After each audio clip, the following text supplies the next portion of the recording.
Syrup আছে কত না এক্স এর সিরাপ কত অনুপাত না 5 অনুপাত, তাহলে 5 বাই এই অনুপাত দুটো যোগ করে নিচে বসে 7। গাইডেন্স সাপোর্ট ম্যাথ এডুকেশান ক্লাসে অষ্টম শ্রেণীর সমস্ত ছাত্রছাত্রীদের স্বাগত জানিয়ে শুরু করছি আজকের অঙ্কের ক্লাস। আজকের ক্লাসে আমি তোমাদের শেখাবো কোষে দেখি 12 মিশ্রণের অঙ্ক। এই মিশ্রণের অঙ্কের মধ্যে 11 দাগের অঙ্কটা ভীষণ ইম্পর্টেন্ট অঙ্ক। এই অঙ্কটা প্রায়ই পরীক্ষায় আসে, তোমরা এই অঙ্কটা ভালো করে বুঝে নেওয়ার চেষ্টা করো। কোষে দেখি 12 11 দাগের অঙ্ক আছে, দেখো এক পাত্র শরবতে 5:2 অনুপাতে সিরাপ ও জল মেশানো আছে। ওই শরবতের কত অংশ তুলে নিয়ে তার পরিবর্তে সমপরিমাণ জল ঢাললে সিরাপ ও জলের পরিমাণ সমান সমান হবে হিসাব করে লিখি। তাহলে আমাদের এখানে মূলত প্রশ্নটা হচ্ছে যে শরবতের কত অংশ তুলে নিতে হবে, এটাই আমাদের বের করতে হবে। দেখো কোষে দেখি 12 11 দাগের অঙ্কটাতে আমরা মনে করছি যে এক্স পরিমাণ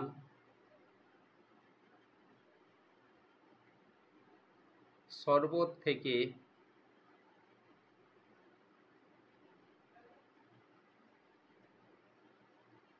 ওয়াই পরিমাণ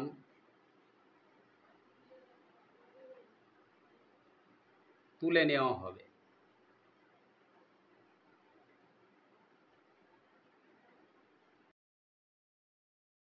অর্থাৎ শরবত আছে এক্স পরিমাণ, সেখান থেকে ওয়াই পরিমাণ তুলে নেওয়া হবে। এখন আমাদের অঙ্কে দেওয়া আছে যে সিরাপ ও জলের অনুপাত 5:2, তাহলে আমরা লিখব সিরাপ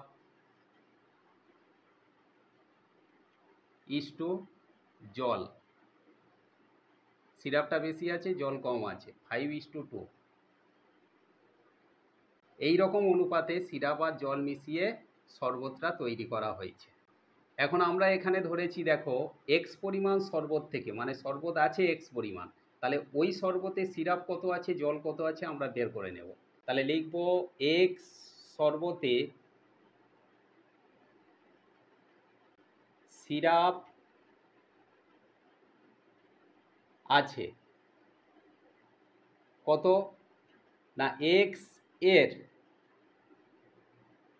সিরাপ কত অনুপাত না 5 অনুপাত, তাহলে 5 বাই এই অনুপাত দুটো যোগ করে নিচে বসে 7। তাহলে এখানে এক্স আর 5 গুণ করলে 5x/7, এইটা তাহলে আমরা এখানে বসাবো 5x/7। এইটা কি আছে সিরাপ আছে। ঠিক একই সিস্টেমে আমরা জল কত আছে বের করে নেব। তাহলে একইভাবে লিখব জল আছে কত 2x, যেহেতু জলটা 2 অনুপাত তাহলে 2x/7। এইটা এই এক্স পরিমাণ শরবতে সিরাপ আর জলটা আমরা বের করে নিলাম। এবারে ওয়াই পরিমাণ তুলে নেওয়া হয়েছে, তাহলে ওয়াই শরবতে সিরাপ কত থাকবে,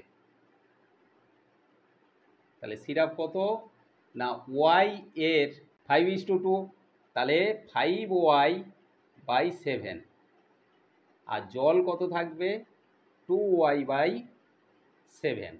এটা ক্লিয়ারলি বুঝতে পারলে। অর্থাৎ আমরা এক্স পরিমাণ শরবত ছিল, সেই শরবতে কত সিরাপ আছে কত জল আছে আমরা বের করে নিলাম। ওয়াই পরিমাণ তুলে নেওয়া হয়েছে, সেই ওয়াই পরিমাণ শরবতে কত সিরাপ আছে আর কত জল আছে আমরা বের করে নিলাম। এখন এই তুলে নেওয়ার পর এখানে আমাদের সিরাপ কত ছিল মোট 5x/7, তুলে নেওয়া হয়েছে 5y/7, তাহলে এইটা আমরা বিয়োগ করে দেব। তাহলে সিরাপ থাকবে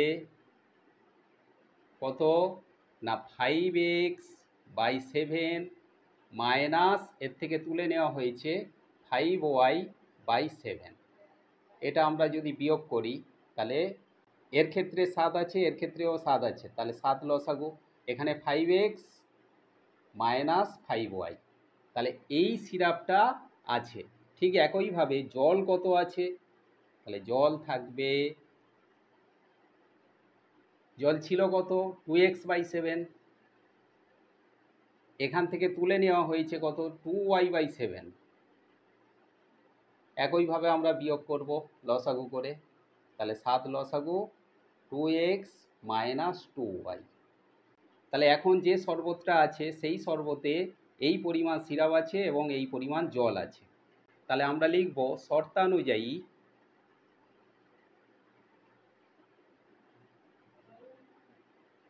five x minus 5y by 7, এইটা সিরাপ আর এইটা আছে জল, তাহলে এই দুটো সমান হবে 2x মাইনাস 2y বাই 7। এবারে সম পরিমাণ জল ঢাললে, তাহলে আমরা এখানে সম পরিমাণ বলতে ওয়াই পরিমাণ ধরেছিলাম, তাহলে ওয়াইটা এখানে যোগ করে দিই। দেখো এইটা আমরা বা দিয়ে লিখব 5x মাইনাস 5y বাই 7 যেমন আছে রেখে দেব, সমান এই দুটোর লসাগু করে আমরা যোগ করে নেব, তাহলে 7 লসাগু, এখানে এটা পুরো বসে যাবে 2x মাইনাস 2y প্লাস ওয়াইয়ের সঙ্গে 7 গুণ করলে 7y। দেখো সমানের বাম দিকে 7 আছে এবং ডান দিকে ও নিচে 7 আছে, তাহলে উভয় পক্ষ থেকে 7কে আমরা কেটে দিলাম।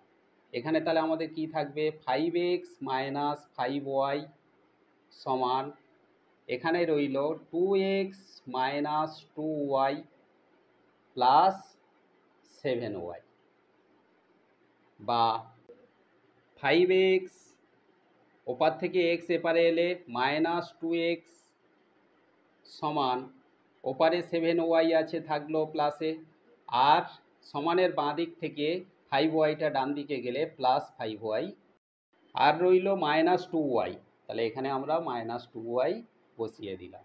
বা এখানে আমরা বিয়োগ করলে পাবো 3x সমান, এখানে দেখো এইটা প্লাস দুটো যোগ হবে 7 5 12y, 12y থেকে 2y মাইনাস করলে এখানে থাকবে 10y।